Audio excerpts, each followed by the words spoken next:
Hello दोस्तों, आप सभी का स्वागत है मेरे यूट्यूब चैनल ड्रीम जॉब में। अगर आप इस चैनल पर नए हैं तो चैनल को लाइक कीजिए, शेयर कीजिए, सब्सक्राइब कीजिए और चैनल पर जाकर के लेटेस्ट अपडेट देखिए। सबसे पहले जो मैं आज आप लोगों के लिए नोटिफिकेशन लेकर के आई हूँ वो रेलवे रिक्रूटमेंट बोर्ड के लिए है, एनटीपीसी के लिए। आपने देखा था कि पिछले साल की जो वैकेंसी थी वो अभी इन्होंने एग्ज़ाम कराया था लाइक जून जुलाई के आसपास, एंड 2025 के लिए अगेन एनटीपीसी के लिए जो है इन्होंने ग्रेजुएट लेवल की जो वैकेंसी है उसके फॉर्म रिलीज़ कर दिए है। डेट की अगर हम बात करें तो 4 अक्टूबर से आप अप्लाई कर सकते हो, ठीक है। लाइक नोटिफिकेशन आ गया था न्यूज़ के अंदर, एंड 21 अक्टूबर से आप अप्लाई कर सकते हो। लास्ट डेट आपकी 20 नवंबर रहने वाली है, मतलब कि पूरा पूरा एक महीना आपको मिलेगा, ठीक है। तो आप फ़ी पेमेंट कर सकते हो 22 नवंबर तक, एंड देन उसके बाद जो आपका करेक्शन पोर्टल होगा, ठीक है, तो वो आपका 23 नवंबर से लेकर के 2 दिसंबर तक ओपन होगा, ठीक है। और उसके बाद क्या है कि जो स्क्राइब कैंडिडेट्स हैं उनके लिए जो एप्लीकेशन पोर्टल है वो 3 दिसंबर से 7 दिसंबर तक आप अप्लाई कर सकते हो, ठीक है। वैकेंसी की अगर हम बात करें और एज वगैरह की तो पे कमीशन की और सैलरी की अगर हम बात करें तो आप देख सकते हैं कि चीफ कमर्शियल कम टिकट सुपरवाइज़र के लिए जो है आपकी इसमें एज जो रहने वाली वो 18 से 33 साल रहने वाली 161 वैकेंसीज़ हैं। सेवन्थ पे कमीशन का लेवल 6 आपको देखने को मिलेगा। 35,400 आपकी इनिशियल पे रहेगी, ठीक है। उसके बाद स्टेशन मास्टर का भी वही सेम है और 615 वैकेंसी है। गुड्स ट्रेन मैनेजर, इसका लेवल पे 5 रहेगा। 29,200 इनिशियल पे रहने वाली है, एंड 3,416 वैकेंसी है। इसका सबसे ज़्यादा वैकेंसी है, लाइक 3,416 जो है गुड्स ट्रेन मैनेजर की वैकेंसी है। जूनियर अकाउंटेंट असिस्टेंट कम टाइपिस्ट की जो वैकेंसी है वो 921 है, and senior clerk come typist की वैकेंसी है 638 है, और ट्रैफिक असिस्टेंट की जो है 59 वैकेंसीज आपको इसमें देखने को मिल रही है, मतलब कि 5,810 वैकेंसी आपको यहाँ पे देखने को मिल रही है, ठीक है। तो बहुत अच्छी अपॉर्चुनिटी है। दूसरी बात ये कि वीडियो के एंड तक बने रहिएगा, मैं आपको एग्ज़ाम पैटर्न वगैरह सब बता दूंगी, फ़ीस क्या रहने वाली है वो बता दूंगी।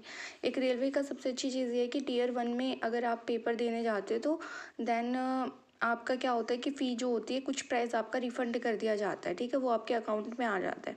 तो सबसे अच्छी बात यह है। ओके, तो 20 नवंबर लास्ट डेट है, तो आप इसके लिए अप्लाई कर लीजिएगा। एंड देन उसके बाद अगर हम बात करें तो जो फ़ीस रहने वाली है वो कैंडिडेट्स हैं, ठीक है, उनके लिए जो है 500 रुपये रहने वाली है, ठीक है। 400 रुपये जो है स्टेज 1 के बाद आपको रिफ़ंड कर दी जाएगी। लेकिन जो कैंडिडेट्स बिलोंग करते हैं SC ST एक्स सर्विसमैन से, PWD, फीमेल, ट्रांसजेंडर, ठीक है, माइनॉरिटीज़ और EBC, ठीक है, इकोनॉमिकली बैकवर्ड क्लासेस, उनके लिए 250 रुपये रहने वाली है, ठीक है। और 250 रुपये में इसको भी कम्प्लीटली रिफ़ंड करा जाएगा आफ्टर टियर 1, ठीक है। तो टियर 1 जो है उसके लिए आपको प्रिपेयर करना है, and this is the thing. और बेसिकली इसमें ही आपको पता ही है कि कुछ जो पोस्ट हैं उनके लिए जैसे टाइपिस्ट की हो गई तो उसके लिए आपका टाइपिंग टेस्ट होता है, स्किल टेस्ट होता है, किसी के लिए मेडिकल टेस्ट होता है। बाकी इसमें 2 स्टेजेस होती हैं, ठीक है। Basically stage 1 that is CBT and stage again 2 CBT 2, ठीक है। तो दोनों कंप्यूटर बेस्ड एग्जामिनेशन होते हैं, 2 स्टेजेस के अंदर ये आपको देखने को मिलता है, ठीक है। नेगेटिव मार्किंग इसमें श्योर होती है, और बट इस बार 5,000 ज़्यादा वैकेंसी है, ठीक है। तो अगर हम बात करें CBT 1 स्टेज की तो इसमें जो है 1 मार्क का 1 क्वेश्चन रहने वाला है, 100 क्वेश्चन आने वाले हैं, ठीक है। 90 मिनट्स में आपको सॉल्व करने हैं। 1/3 आपकी नेगेटिव मार्किंग रहेगी, ठीक है। और 40 नंबर का आपका जनरल अवेयरनेस आएगा, GK आएगा, 30 का मैथ आएगा, general intelligence and reasoning 30 number की आएगी, ठीक है। तो इसमें GK 40 नंबर का है। तो मतलब कुछ बच्चों का ऐसा होता है ना कि मैम हमारा तो मैथ अच्छा नहीं है बट रीजनिंग हम कर लेते, तो आप देख लीजिए कि 40 और 30, ठीक है, मतलब कि 70 नंबर का तो आपका आप कर सकते हैं। मैथ्स में भी 30 में से 15 to 20 मार्क्स ईजिली बच्चे ले सकते हैं अगर मेहनत करेंगे तो, ठीक है। बिना मेहनत के कुछ नहीं मिलता, तो मेहनत तो करनी ही पड़ेगी, ठीक है। तो ये CBT 1 का जो है आपका एग्ज़ाम पैटर्न है, ठीक है। इसके बाद अगर हम बात करें CBT 2 की तो ये 120 क्वेश्चन हो जाते हैं 100 से। 1/3 नेगेटिव मार्किंग इसमें भी रहती है, ठीक है। और इसका भी वही 90 मिनट्स आपको मिलेंगे, लेकिन इसमें थोड़ा जो है नंबर बढ़ा दिए जाते हैं। जैसे GK आपकी 50 नंबर की कर दी जाती है, मैथ्स और रीजनिंग जो है आपका 35 नंबर का इसमें हो जाता है, ठीक है।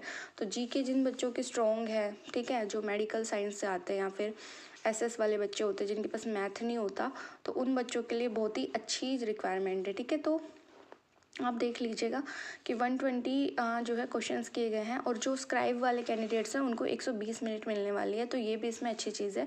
बाकी नेगेटिव मार्किंग रहेगी। ओके, तो ये बाकी मैंने बता दिया कि स्किल जो है आपका, जैसे कि सीनियर क्लर्क कम टाइपिस्ट है, इसमें आपका टाइपिंग स्किल टेस्ट होगा। अकाउंट असिस्टेंट में भी आपका जो है टाइपिंग स्किल टेस्ट होगा। एंड देन उसके बाद स्टेशन मास्टर और ट्रैफिक असिस्टेंट में आपका जो है कंप्यूटर बेस्ड एप्टीट्यूड टेस्ट ही रहने वाला है। ठीक है, तो इसमें कोई आपका टेस्ट नहीं रहने वाला है। ठीक है, तो बेसिकली आपको CBT 1 और CBT 2 और फिर डॉक्यूमेंट वेरिफिकेशन इनमें कराना पड़ेगा।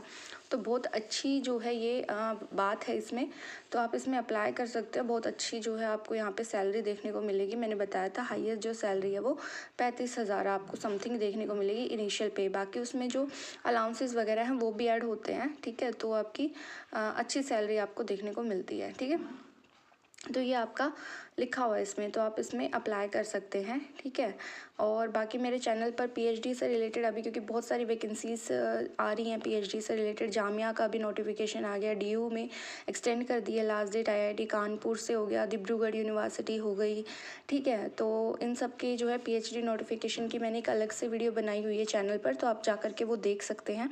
ठीक है, बाकी असिस्टेंट प्रोफेसर की भी राजस्थान से या बाकी जो है वहाँ से वैकेंसी आई हुई है, तो उनके लिए भी मैंने वीडियोज़ बनाई है। ठीक है, ये आप देख सकते हैं। बेसिकली इसमें सब कुछ आपका जो है मिनिमम क्वालिफिकेशन वगैरह जो मैंने आपको ऑलरेडी पहले बता दिया है वो होगा। इसमें एक डिग्री चाहिए, ग्रेजुएट लेवल है, तो ऑब्वियसली बेसिक सी बात है कि आपका ग्रेजुएशन यानी बैचलर्स डिग्री इसमें मांगी हुई है। ठीक है, तो ये बेसिकली इन्फॉर्मेशन थी, और thanks for watching. Subscribe my channel. कोई आपत्ति है या किसी पर्टिकुलर जॉब के लिए आपके रिक्वायरमेंट है तो आप मुझे कमेंट सेक्शन में बता सकते हैं। कोई डाउट है तो कमेंट सेक्शन में बता सकते हैं।